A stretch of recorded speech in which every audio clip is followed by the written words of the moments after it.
नमस्कार, आप देख रहे हैं डिजिटल समाचार।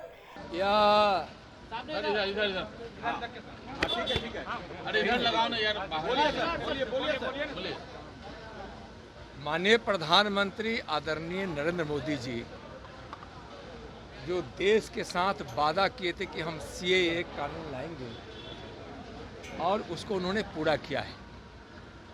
जो आज सीएए कानून के खिलाफ बोल रहे हैं उनके अंदर मानवता समाप्त हो गई।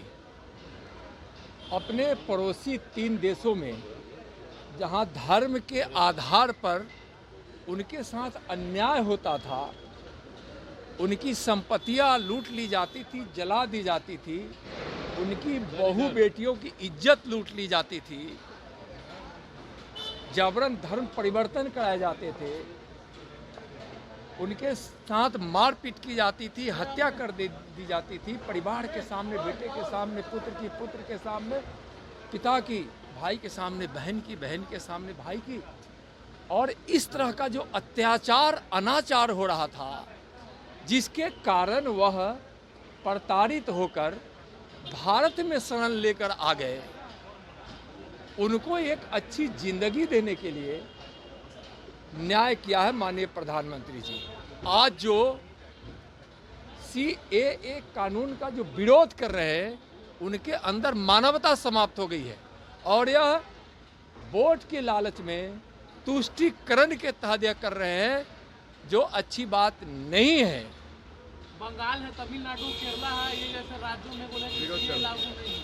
देखिए, वो जो भी हो, कोई राज्य हो, कोई पार्टी हो या कोई व्यक्ति हो, अगर इस कानून का विरोध कर रहा है, इसका मतलब है कि उसके अंदर मानवता समाप्त हो गई है और सत्ता के लालच में, वोट के लालच में, तुष्टीकरण के तहत इस प्रकार का वो विरोध कर रहे हैं। में लागू होगा क्या? सर, सीट बंटवारे को लेकर क्या कुछ हो रहा है? पूरे देश के लिए यह कानून आया। सीट बंटवारे को लेकर किस तरीके से? सर एक मिनट रहिए। एनडीए में कहीं कुछ नहीं है।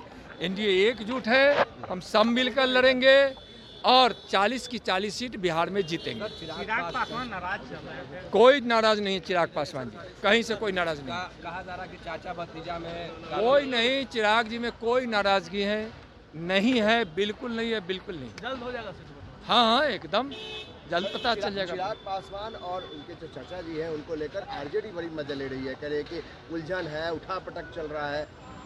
आरजेडी क्या मजा लेगी? आरजेडी तो ऐसे ही समाप्त हो चुकी है। जो परिवारवाद की पार्टी है, जिसकी बुनियाद ही भ्रष्टाचार और घोटाला है, गरीबों को लूटना है, वो क्या बोलेगी? एनडीए में कोई खटपट नहीं है? कहीं कोई खटपट नहीं है, कोई खटपट नहीं है। बहुत जल्दी बंटवारा हो जाएगा, सीट बंटवारा बहुत जल्दी हो जाएगा। तेजस्वी यादव अभी भी जो काम किए गए 17 महीनों, उसका उदाहरण दे रहे हैं। उदाहरण दे रहे हैं, वीडियो जारी कर रहे हैं। आप तेजस्वी जी के कारनामों को बिहार नहीं जानता है क्या? उनके अत्याचार को कौन नहीं जानता है? नफरत की राजनीति करने वाले, सिर्फ अपने परिवार के लिए गरीबों के खून चूसने वाले, उसका हक मारने वाले और हमेशा अपराधियों को संरक्षण देने वाले तेजस्वी जी क्या बोलेंगे? आरजेडी क्या बोलेंगे? वीडियो जारी कर रहे हैं कि 17 महीनों उन्होंने क्या किया, सब कह रहे हैं कि घर घर दिखाएंगे लोगों को। भाई 17 महीने में 17 महीने का क्या जारी करेंगे वो?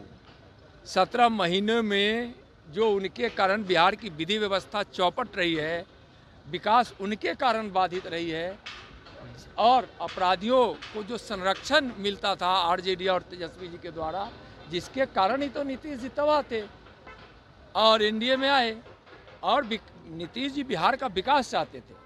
माननीय प्रधानमंत्री जी के नेतृत्व में जो विकास की गंगा देश के गांव गांव, घर घर, जन जन, शहर शहर पहुंच रहा है, उसको बिहार में नीतीश जी को करने नहीं तेजस्वी जी देते थे। तो वो अपराधियों को संरक्षण देने वाले, लूट खसोट की राजनीति करने वाले, भ्रष्टाचार और अब परिवारवाद की नीति के तहत राजनीति करने वाले को क्या बोलेंगे?